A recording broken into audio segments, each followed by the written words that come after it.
Yaadana keenya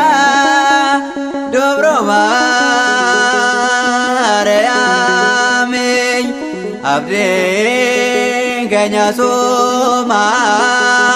kan hunda keenya ijoollee Addaami.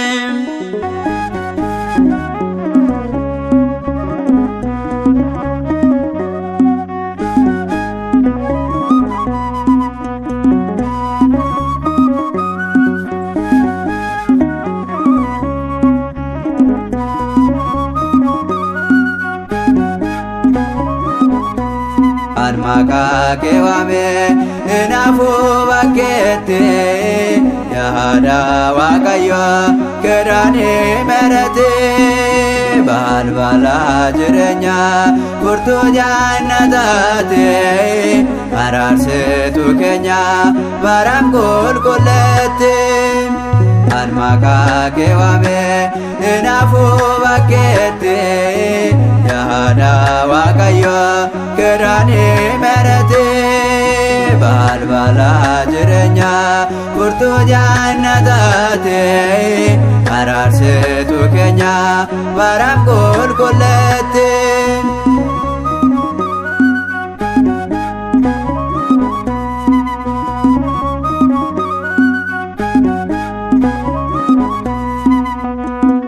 Jirenya salubuna manyate besanto bateko yesaf kalate bala esefaye jirenya argate makaken maria besan goralate kan makake wame inafu bakete yahada wakayo kerani merete balbala jirenya kurtu jannadate ararse tu kenya baram kulkulete.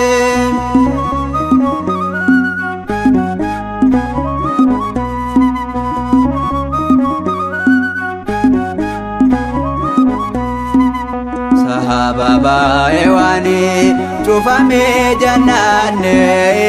konono baname dobro karakeni sababa kantate fayinan manama maram jede kanaba siwama kan maka kewame inafu bakete yahada wakayo kerani merete balbala jirenya kurtu jannadate ararse tu kenya baram kulkulete.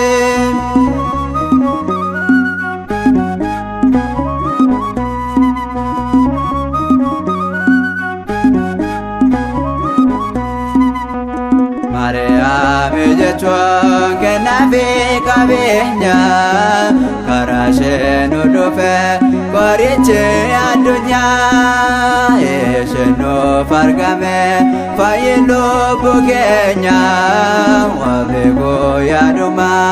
isheen abdii teenya kan maqaa kee waame inaafu bakkeetti yaada waaqayyo kerani merete balbala jirenya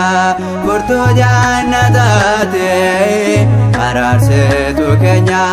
baram kulkulete.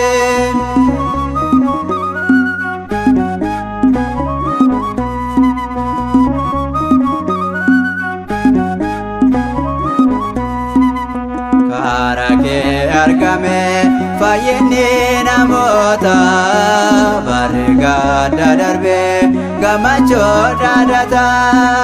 saanyina hadda hundo karake jiraata dhiphina keessatti maqaa kee waammata kan maqaa kee waame inaafuu bakkeetti yaada waaqayyo kedani merati balbala jirenya furtuu jannataati araarsitu keenya maraan qulqulleetti kan maqaa kee waame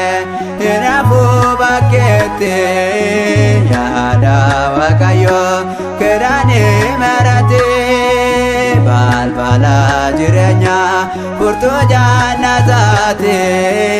abdii keenya soma Tsiyoon qulqulleetti